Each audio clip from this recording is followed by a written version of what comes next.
Alright, y'all, what's up? This your boy Hood. I'm hollering at y'all live at my studio. Hoodfilms.com is the website.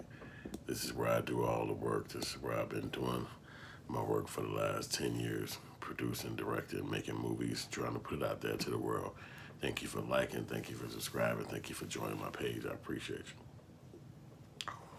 you. If you ever been to my page before, you already know I smoke on this page. I don't know if they'll monetize the page that I smoke on, but I talk to you about being a boss, being wealthy, and about working for yourself and about having your own. I started as a filmmaker early on in my life. Nobody I ever ran into, believe me, nobody I ever ran into told me I should have kept going.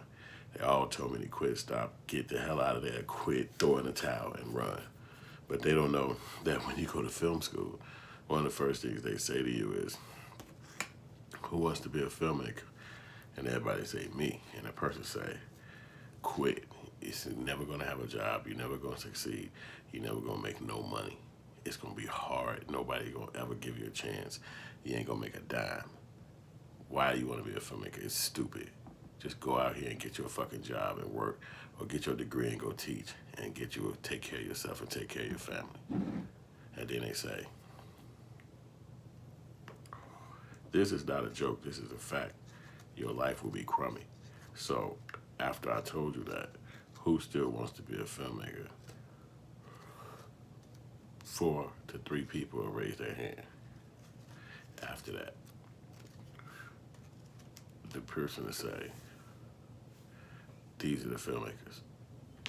Because if you could put up with all of that shit, then you're gonna make it as a filmmaker. When I was a kid, I was sitting in those rooms listening to them say that, and I used to say, well, what about Master P? Master P came from the projects. Master P broke as fuck. He rapped, he hustled, he made movies, and one day he made it. And I used to say to myself, if Master P can make it, anybody can make it. And the people who were mentoring me as a film director years ago, I was 23, they were like, to me, I don't want to see you no more. I don't want you around me. If you think Master P is smart, if you think Master P has got intellect, or he's some kind of genius because he talk about drugs and talk about guns, then you can't be around me no more. And I used to be like, I can't be around you no more. Because if you don't believe that Master P, who they just announced on the radio in '97, just made $100 million of his own money and kept 85% of the ownership of it, we can't be around each other. You don't understand how this world goes. C'est la vie. And I went and started Hood Films the year after in 1998. Now, while you probably don't know me, and you probably ain't never seen none of my projects, you probably ain't never got no iota that Hood Films even had a .com. It is true. It's a genre. It's a way of life. It's a film career. It's a film producer. It's a me, a guy named Yusef Hood, that I wanted to start something that I didn't have to ask permission to use. I didn't have to ask nobody to be down. I don't have to be in the in crowd. I don't have to be fucking with nobody. I don't have to have a certain amount of money. I don't have to live in a certain around the world, or a certain place around the world. I can do what the hell I want to do, when I want to do it, and how I want to do it. That, to me, is called self-made. That, to me, is called self-sufficient. So when I talk shit on this page, I know it's about filmmaking. I know it's about film and directing and producing and books. The directing book by Michael Rebridger. All of these pages tell you how to make a movie and what you should do to create a movie. This book is one of the world-class books. I got this book getting my master's degree in filmmaking. I have a master of fine arts in filmmaking. My new movie is called Killer Rapper, where it's a street movie that I directed myself. It's a hood movie. And I not only directed it, I wrote it, and I actually played the main character in it. You can see it at my website, hoodfilms.com, where it's streaming. Go and support, go and show love, go and support, go and help your boy build his brand up, and don't be a stranger, don't be scared of it, because it's about wealth, it's about finance, it's about building up money and taking yourself to the next level and being rich, and you can do it. And because I know I would never do nothing else. I don't want no job. I didn't want no car. I didn't want no car note. I didn't want no fucking house. None of that. All I wanted to do is just make films. And in making films, you're going to meet people. You're going to be cool with people. You're going to be not cool with some people. You're going to work with them. You see each other once or twice. You might see each other on a daily basis for a while. But at the end of the day, it's other people in the grind. They're in the trenches too, and they going after their goals and they doing their things. And that's one of the things that I'm happy I've had experience with, meeting a lot of the people who came up beneath me, not beneath me as far as their stature, but beneath me as far as their age. They were younger than me.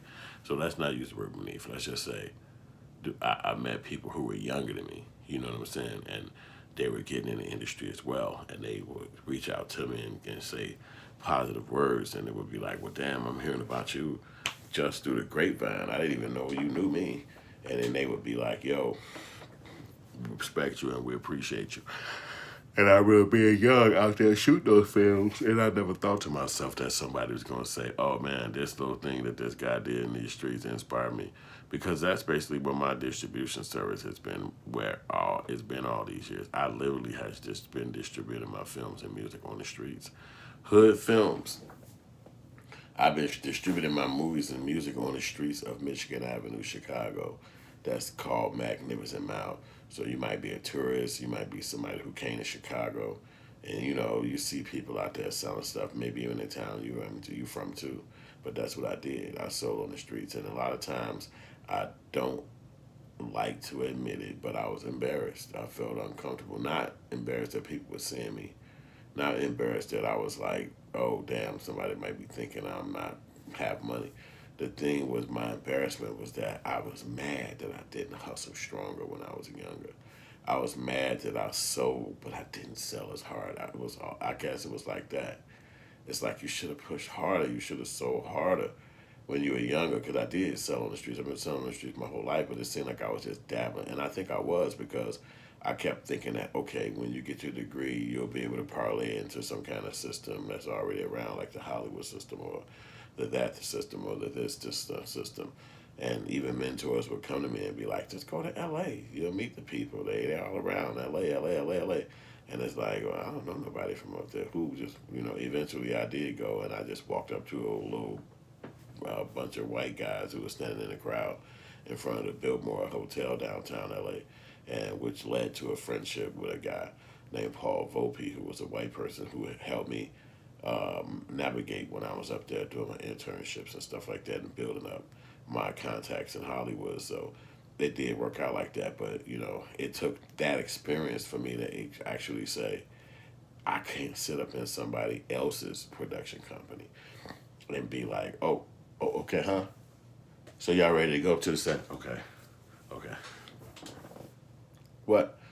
You want me to read a new script that y'all got? Okay, cool.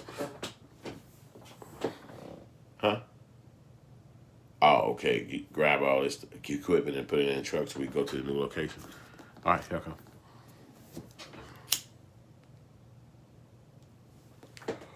What?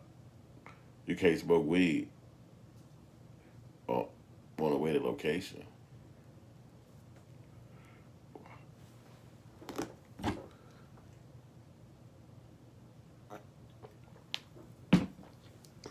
You can't drink a beer before you get ready to edit.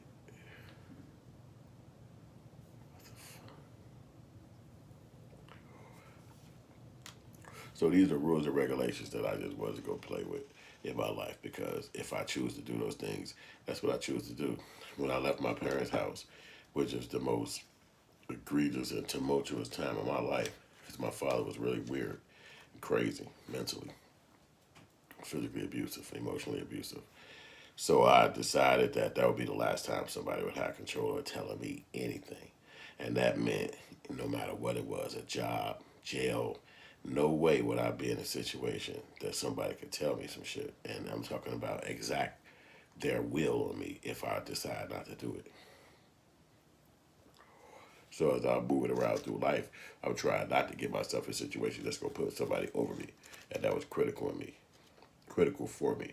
So sometimes when I be in environments like editing locations, then the guy at the editing place want to try to pull it or get tough or get wild. Or I'm at somebody's crib filming and, they want to pull it or get it in, or, you can't take your equipment back or whatever the fuck the thing was. It's like, here we go, but I was ready for it.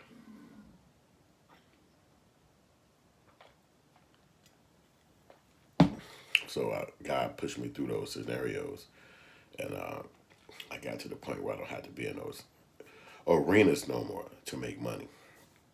So I do have my brand on Walmart.com, where you'll see shirts just like this that says Hood Films on it, and I do have my products now at Amazon.com, where you can go on there and check out Hood Films, my stuff that I built, and I built this thing while I was young. While I was young in my 20s and 30s, I was building this Hood Film thing, and then eventually I had a little kid who was exceptionally smart, and I kept hearing my wife tell me this, but then as I really delved in and checked in on him, really in that arena, she was right. Oh, excuse me. Kid was brilliant, is brilliant, and my other children are as well. But my youngest baby was going crazy. He living in the same house with me, and so I had to kind of stay on the focus with that. So as I went to Hollywood and did my LA thing, it was always that looming in the back of my mind. Is it important for me to sit out here and play job with somebody or get disrespected by some gay person who's supposed to be my manager or boss or agent or whatever the fuck this scholar called? Or is it better for me to be here and show my son what a man is, how to be a man, how to feel like a man, how to think like a man, how to act and conduct himself as a man, as well as be an intellectual, as well as be a man that know how to love a woman and take care of himself financially and be an entrepreneur and things of that nature. So I wanted him to see these things. And so while I knew that Hollywood was never going to leave, it was always going to be there, I also knew that being in your kid's life is only a short time. I had a mentor who I knew from Chicago. He was a film cinematographer professor. He always told me, he said, don't miss out on your kids. He said, I had a chance to work at the Chicago Bears when I was young. He said that was the best job to have. It was 1977. He said, and I took it. He said, I worked that job all the way up to the 80s, late 80s. He said, but what happened is I missed all my kids. He said, and to this day, they hate me for that shit. I'm like, damn, I don't even think my little baby wasn't even born back then. I had like one kid at this time. I was 23 when he told me this. And I was like, wow. So as I got older, I never forgot that. So that's this message to you, too. It might be a struggle. It might be hard. It might not feel like you ever make it. It might not feel like you're going to get there. It might not feel like nobody like you or you important. But by sticking to it, by believing in yourself, by going for the extra mile, by educating yourself, by putting yourself around yourself and putting yourself in a predicament where you have to deal with just you. You can think for yourself. You can come up with a plan for yourself. That's how you get to the success. That's how I'm able to sit up right now and be feeling like I made it in my life with a trademark and a brand that I don't have to ask anybody no questions. I can make what I want to make. I own my own website. I own my own movie. I produced it with my own money. I don't have to have a boss ahead of me. I don't have to ask permission to nobody. I don't have to ask nobody what they think. If they don't like what I have, I don't have to represent it to them and say, now what you think? I can say, fuck you, and then go sell it to you, and you, and you, and you, and you, and you, and everybody that ever watched this video, even when I'm not alive no more, which let's hope I'm alive forever, they can always say, damn, you know what? That dude Hood, I remember that video he made around about the 13, 14 minute where he was like, no matter what, being your own boss is the most important thing you can do in your life. If you could be your own boss and not have to ask nobody permission to do nothing, you have won on this planet. That's just my opinion of it. So that's all I got to say. Holla at y'all in a minute. This your boy Yusef Hood. Get at me later.